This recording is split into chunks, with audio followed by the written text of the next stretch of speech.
Hi guys, we're going to prove in this video that if a and b are odd integers, then their product a times b is also an odd integer.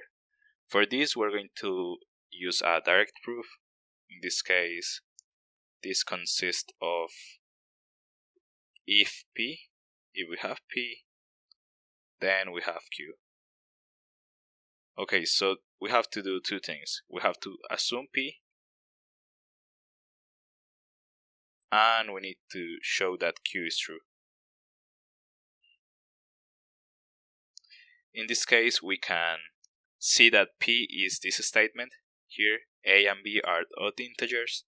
This p is also called the hypothesis. And we're going to show q. Q is a times b is also odd. Q is also called the conclusion. Okay, so let's do the proof. Okay, so we assume p, as we say before, we assume p. And what is this? We assume that a and b are odd integers. What does this mean? This means that there exists an integer L such that I can write a equal to 2L plus 1, and there also exists an integer k such that I can write b as 2k plus 1. That's the definition of a number being an odd integer. Now, what do we want? What do we want? We want to see if their product,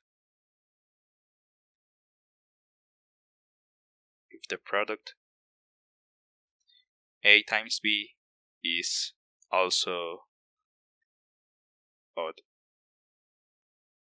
Okay, so let's do that calculation. So what's a times b?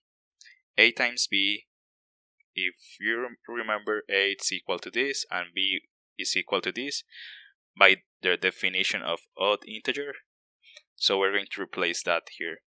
So a times b will be equal to 2L plus 1 times 2k plus 1. And here we just distribute and multiply. So let's do that. So 2L times 2k, it will be 4kL.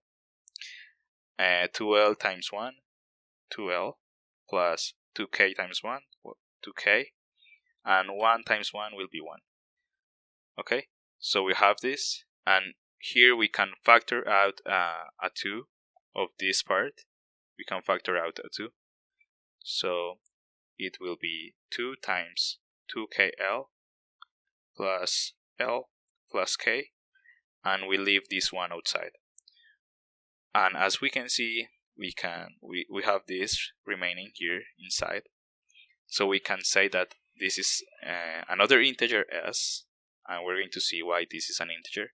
So we can express this as 2s plus 1, where s is equal to 2kL plus L plus k.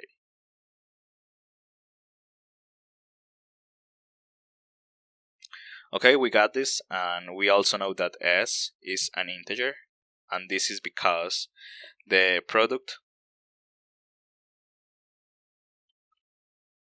sum and subtraction of integers is also an integer. So in this case, we have the product of 3 integers plus 1 integer plus another integer. So we know that this here will be an integer too. Okay, so what's our conclusion? What have we obtained? We have seen that there exists an integer s such that we can write our product a times b as 2s plus 1. And this, by definition, implies that a and b the multiplication is an odd integer. And that's all. This is our conclusion. Okay, and that's the result we get. I hope you guys understand, and I want to see you back. Bye bye, have a good day.